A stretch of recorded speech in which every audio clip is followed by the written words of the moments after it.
Welcome back to the channel. Today, more Better Call Saul. We are cracking into season 4. This is episode 1, Smoke. The thoughts on the last season and episode are on the back half of there. My goodness, Chuck, what have you done? I edited 3.9 and the finale 3.10 the same day, so the last two episodes are super burned into my head, super fresh. I have not watched or edited anything else since then. So this is going to be my treat here today, season 4. I'm only going to do the first episode, but that's because I want to have one for you all this week since I gave you all 2 last week. I mean, I can speculate on what to expect, but I think I'd rather just see it. So here we go, season 4, episode 1, Smoke.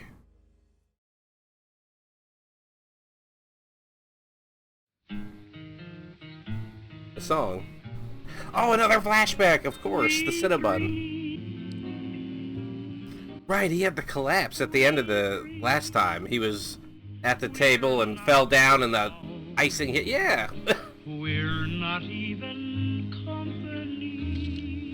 What is the moonlight, To me, this is one of the weirdest parts of the show, is trying to figure out why showing Saul's after post-Breaking Bad time, what relevance it has to the Better Call Saul. And well, it's good news. You were right. It's not a heart attack.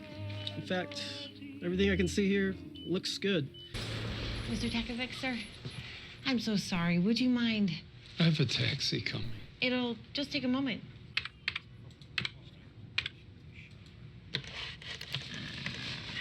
oh, right, because he got his identity redone through the private guy. So 531. 531. That's the Pacific Northwest, right? I got a cousin who moved to Tacoma.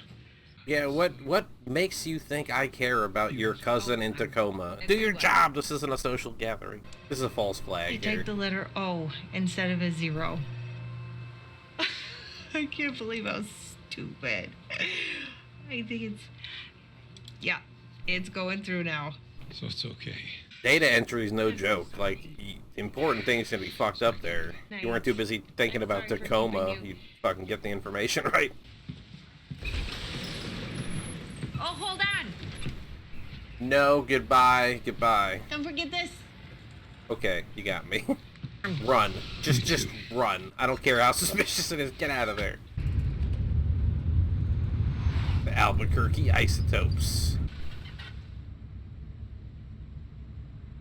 Recognize me from those commercials in Albuquerque?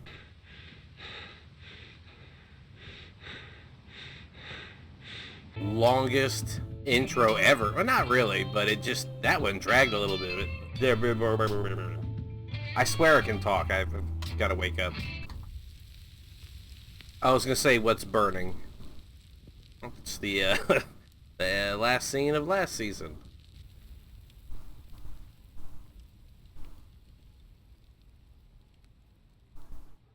Are they supposed to be coming from the ashes? Is this their rise now? What's that, 5? Oh, I thought he was grabbing 5-hour energy. He's feeding the goldfish. It's a huge bowl of cereal. That's like the whole box in that bowl. Is he trying to find work that he can do on the side, or is he trying to find stuff for Kim while she's got her arm busted up? Kim, it's Howard. I'm trying to reach Jimmy. It's Chuck. I'm surprised he didn't blow it off like, hey, what about Chuck? Who? They're not showing us. They're winding it up so tight. Well,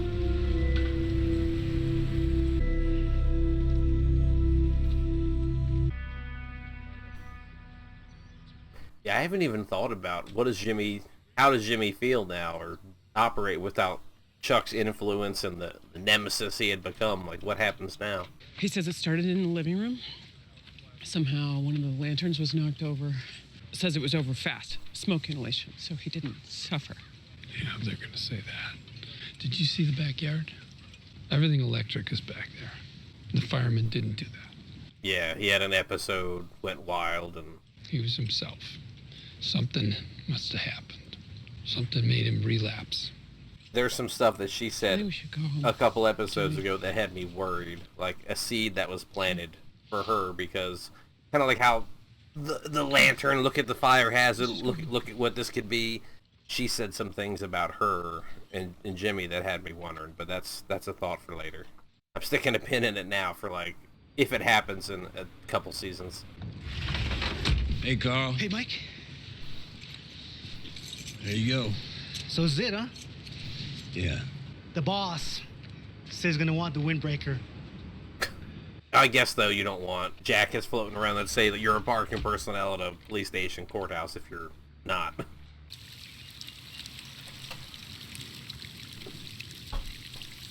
The nails through the hose to disable the car. He actually did turn it into a sprinkler. Is that the soaker hose you two made? Well, yeah. I can pick her up the rest of the week if you want. It's good cover that he actually made the soaker hose, because if he wouldn't have done it, it'd been like, Really? what did you ever do with that, or what was that all about? Madrigal, they got you. You're on the payroll, buddy.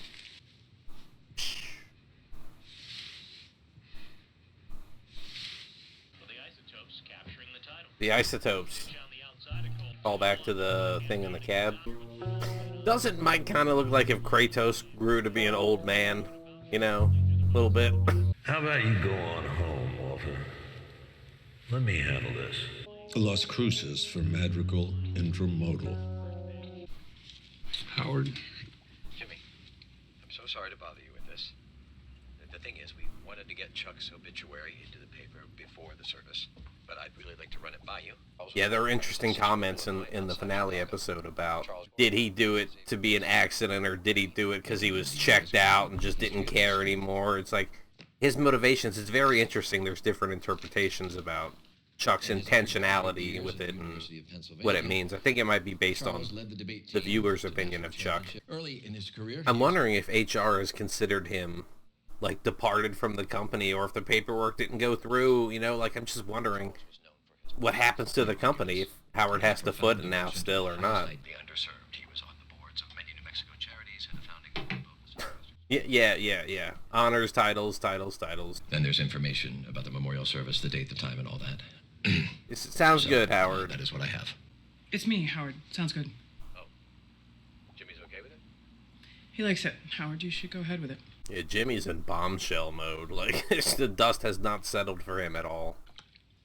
He got the settlement news the same day that Kim got into an accident, and then was it later that same night or a couple days later at the burn down?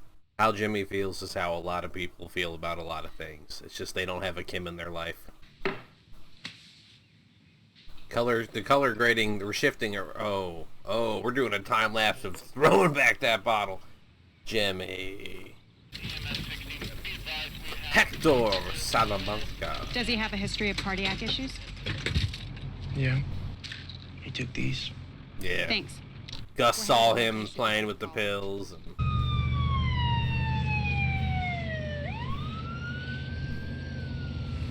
It's like, so what happens now to Salamanca's wing, his family division of the cartel? I mean, does Tuco operate that, or does it kind of go by the wayside, or does Nacho pick it up? Bolsa? Like,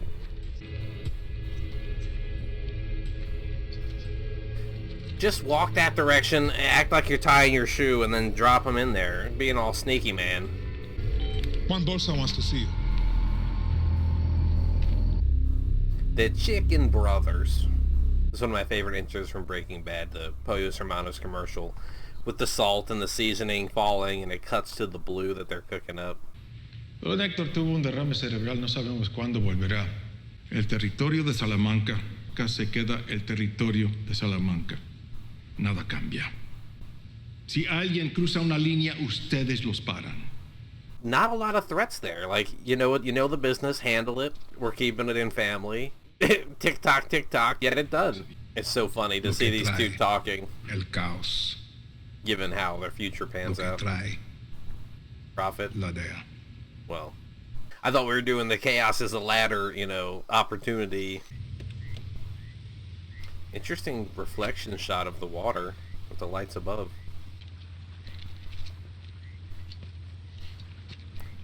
What are we waiting for? Get rid of the pills. Reflection of the water, reflection of him next to the car. There's a lot of introspection going on here, but I don't know to what it serves. Who the fuck's watching him?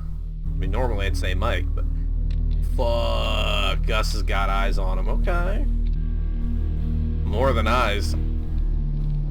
What's up? It's busted again. Who are these people and what is this scene? This is very strange. This is my internal thought process, you know. I can tell you what I'm thinking or how I'm feeling. I'm not really feeling anything right now. Is it gonna blow up? Okay, just dead. No, car trouble. It's probably just a dead battery. Oh, I know. Practically brand new. Practically brand new, so not a bad alternator, but like an intentional draining, like Hedberg Madrigal. Okay, Mike, you're not that guy. You're not Barry. You can't do this. That's true. Having a clipboard makes you look super official anywhere. I don't care how fast you are. Muhammad Ali hits you, you're going down. That's a fact. If he hits you, Bruce Lee. I've never been talking with a friend or a coworker, put someone between us, and then still talk to them like that other person isn't fucking there. Does Bruce Lee have a gun? Because if he doesn't, it's Ali in 3 minutes or less. See? That's what I'm saying. that one, the smaller man, no question. I knew I could rest easy. Did you sign Tina's birthday card? No. Would you mind? Not at all. Happy birthday from Terry. Oh, I know what he'll do. He'll do just fine.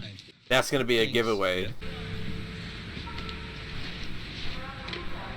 Oh, now we got a hard hat, a vest, a clipboard, and a light. We're in it. Looking for weak points or exploits, or is he trying to work an in for the money? Like, y'all ever seen that video of a forklift bumping into a rack?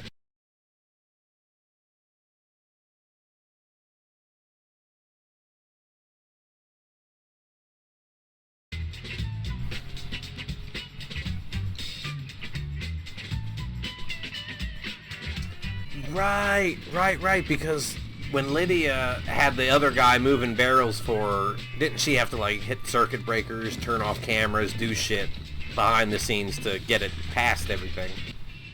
Where did you find it? I need to talk to your manager. I waltzed through security with someone else's ID. Nobody gives me a second look. Passwords written on Post-it notes. Warehouse workers are using pen and paper. You got duplicate routing numbers on cargo. Blind spots on the He's actually doing the job. That's hilarious. Ermentrout, security consultant.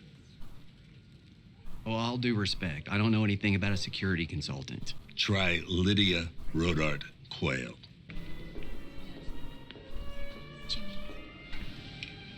We're going to miss him so much. Thank you, Brent. This is just a flashback for me for when my dad died. Not a lot of people saw the craziness and the disjointed things became at the end, but then they'd always want to come up and say sorry and talk about the him that they knew. And yeah, she was in the credits, opening credits. I knew we'd see her. Rachel or Rebecca. I'm glad they're giving this its diligence with the dust settling and being kind of fucking voided out, because it'd be like that sometimes. I don't think what happened was an accident. It's the nicest way you could put it. The truth is that we had a disagreement, and I pushed him out. He took more of an interest in the firm. He came to work. But then his insurance rates improving took it with the insurance. So it wasn't the bar hearing. Wake up, Jimmy. What about the insurance? Our malpractice insurance. They found out about Chuck's condition and raised our rates. After his loss against Jimmy, it's like he wasn't going to take a loss from anyone. I think he did what he did because of me. Well, Howard, I guess that's your cross to bear. Oh my God.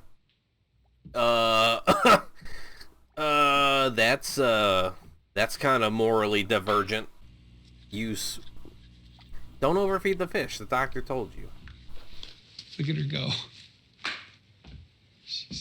So I'm gonna make some coffee. Anybody want some? Kim better take notice of what the hell this is. Like, whistling. Yeah. Yeah. God damn. Okay, let's get to that outro. Wow. Season 4, Episode 1, Smoke. As Jimmy comes to terms with a sudden tragedy, Mike heads to Madrigal on a recon mission, and Nacho meets with Juan Bolsa. Okay. Okay, so I think there's 6 seasons of this show. We are starting Season 4 here, so we're officially over the halfway point, and Jimmy did not seem remorseful at all. At least internally. Maybe internally, whatever, but on the outside, did not seem phased by Howard bringing up the insurance thing, even though he, like, double dipped on it. He's like, wait, explain it, what happened? And then he said, that's your cross to bear, Howard. When it's like, Jimmy's been like 75-80% of Chuck's frustration, and then Howard was just that 20% on the fringe who was trying to keep shit kosher. But I'm still wondering what's gonna happen with the company, like, because if he died and he still owns the place, then it just moves hands, and Howard doesn't have to pay him out, buy him out, borrow money, do whatever. No, he did give him a $3 million check, though. It was supposed to be the first of 3 payments, right? So I don't know if that's gonna be up in the air, or if the rest of Chuck's money is gonna be in limbo, or if Jimmy's gonna catch wind of that. But yeah, Kim spent a lot of time this episode, like, kind of shouldering the not the responsibility, but like took the phone and listened to it for Jimmy when he walked away, was there when Howard was confessing, and like she had an eye on what Jimmy was doing, and she's noticing. I mean, she said, I know he's not perfect in the past, but I think she saw a piece of him there that it's going to be brought up again. Like that look, it's Mike doing the fucking Madrigal recon mission was amazing. I couldn't figure out why he was there, if he was just there for himself, or, you know, was he bored? He got the check, so he felt like he had to do something. But no, he's scoping it out, you know, seeing where cameras are, who's in charge of what, inventory documents, safety protocol. Like, he's making himself known in the company. He's making a presence for himself known. And then also, because of his position as security, logistics consultant, whatever, he'll be able to work out with Lydia how to get the methylamine barrels and all that stuff that we saw at the end of the show of Breaking Bad. Nacho met with Bolsa. Bolsa told everyone, keep doing what you're doing. But then Gus had followed Nacho out to the bridge where he got rid of the pill. So Gus is, you know, lurking in the background as always. I don't know when this video is coming out. I think I'm only going to have 3 this week because I have Sunday work that I have to do at one job, and then Tuesday and Wednesday I've got work at another job. So might be a little patchy with the videos, but you know, if you're seeing this one, then you already know because this was probably at the end of the week. But okay, so that's going to do it for me for now. This was the first episode of Season 4. I'm glad to be in it. We're now on the back half of the entire show, and I equally want to push through and just watch, but I also have to demonstrate restraint and hold back. So thank you all so much for being here. I'm looking forward to episode 2, but it will be another day. Thanks again, and goodbye.